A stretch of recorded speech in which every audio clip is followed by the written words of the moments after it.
Hello and welcome to We Learn, Virtual Learning Network.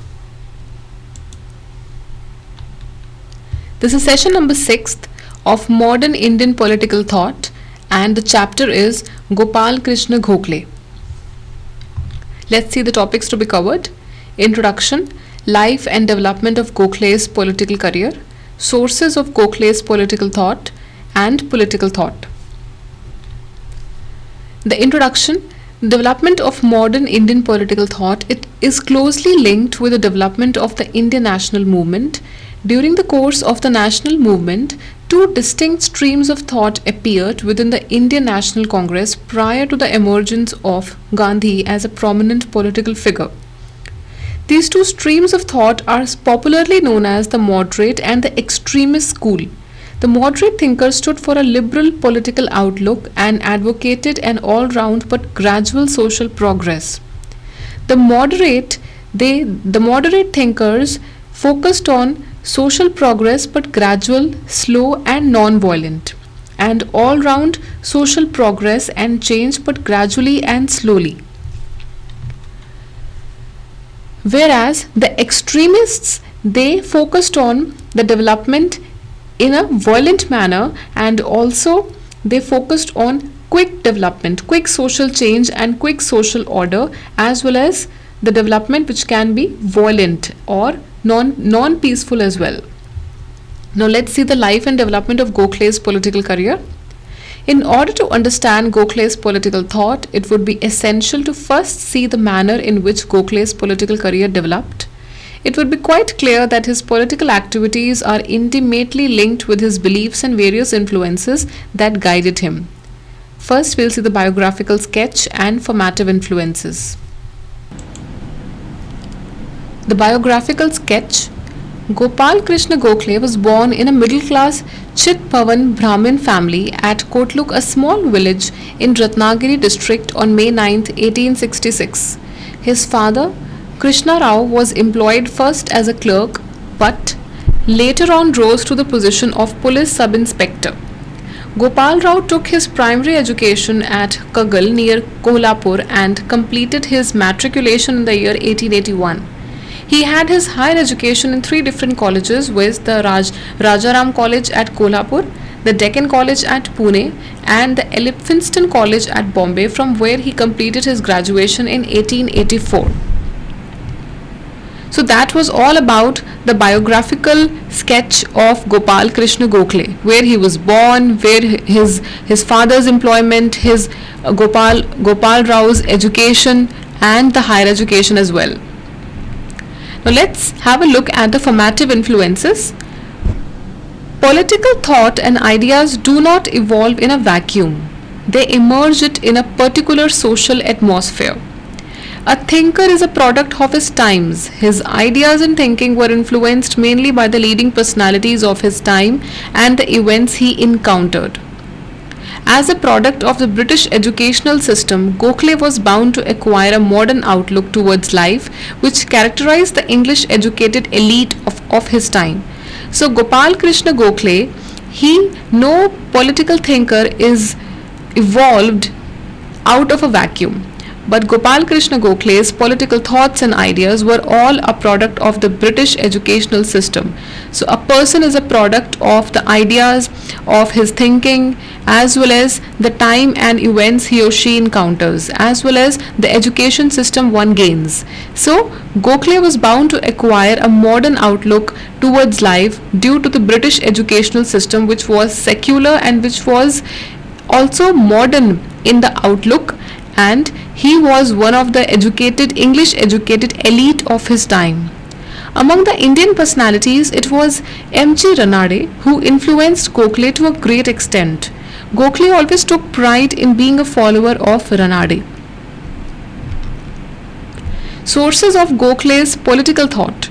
Gokhale was not a political thinker in the strict sense of the term. He did not produce any political treatise like that of Hobbes or Locke. Neither did he write a political commentary like Tilak's Gita Aphasia or Gandhi's Hind Swarajya, which could be referred to in order to explain his political tenets. He did not write any political treaty, he did not give any political commentary, he did not write any political book. Gokhale did not, and he was not a political thinker at all.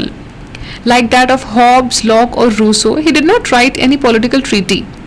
But we do have a number of articles written by him on various occasions that reflect his political thinking.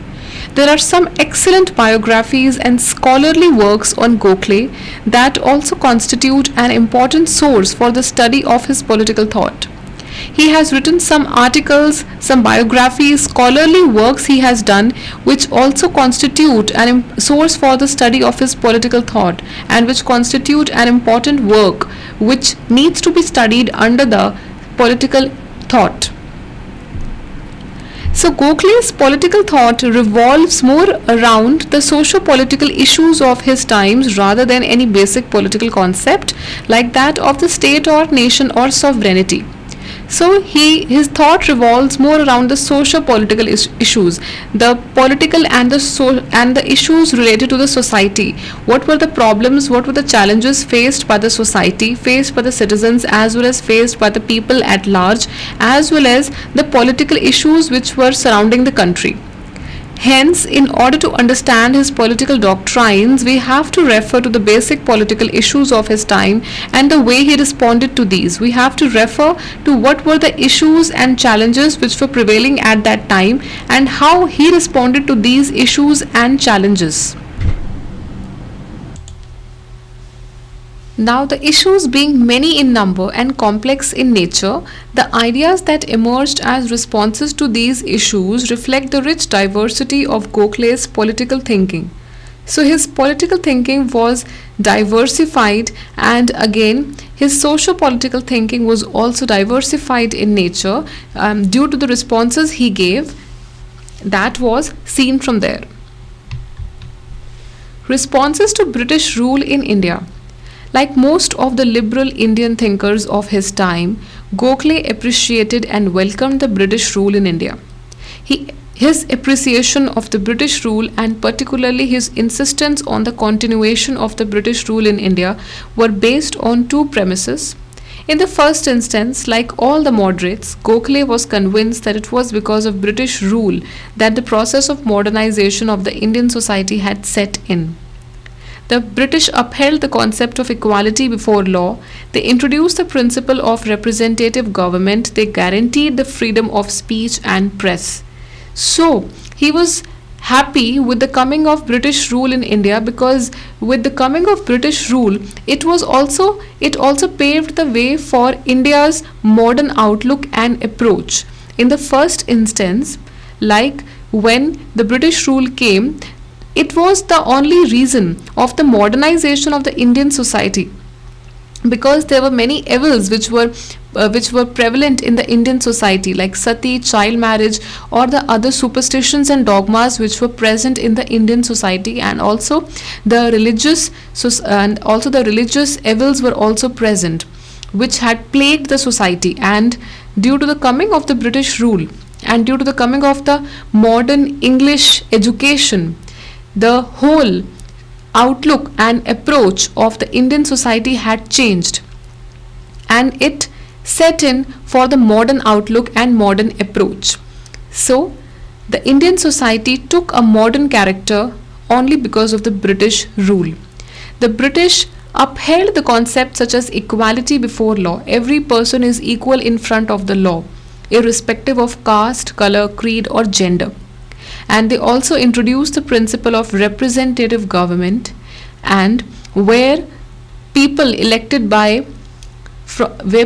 who will be elected by the common people, they would represent the government and they would take care and they would also promote the welfare of the citizens at large. And they also guaranteed the freedom of speech, where every person can express their views and opinions in a free manner, and also the freedom of press from the business tycoons or from the big industrial houses. So the press was free from any kind of biasness or the pressure. So these concepts of the Britishers, Gokhale liked and he welcomed these concepts. Liberalism.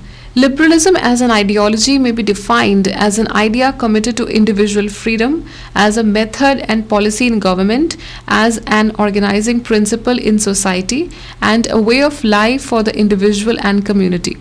So, liberalism is a way of life, as also it is said that it promotes individual freedom, dignity, values, and also creativity. So, it gives freedom to the people. And liberty is the core doctrine of liberalism, and it stands against coercive interference of any kind in any walk of life. It does not promote any authority, force, or pressure, or any coercive interference of any kind in any area or any sphere of life. Its core idea is liberty, freedom.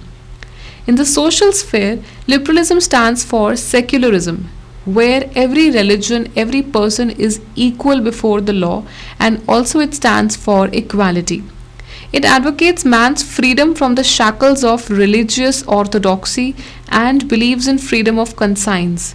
It says that man is free from the superstitions and shackles of religious conservatism and orthodoxy and believes in the freedom of conscience and in the free being. So it focuses on the freedom of the man as a whole. The political ideas and program. The political goal which he put forward, therefore, was that of self-government for India. The earlier Congress leaders were satisfied with the idea of the good government, which meant an efficient and enlightened government. But Gokhale, like Dadabhai Naoroji, gradually realized that no good government was ever possible without having self-government. So, no good government was possible without having self-government. Earlier Congress leaders were satisfied with the idea of the good government, which meant an efficient and enlightened government.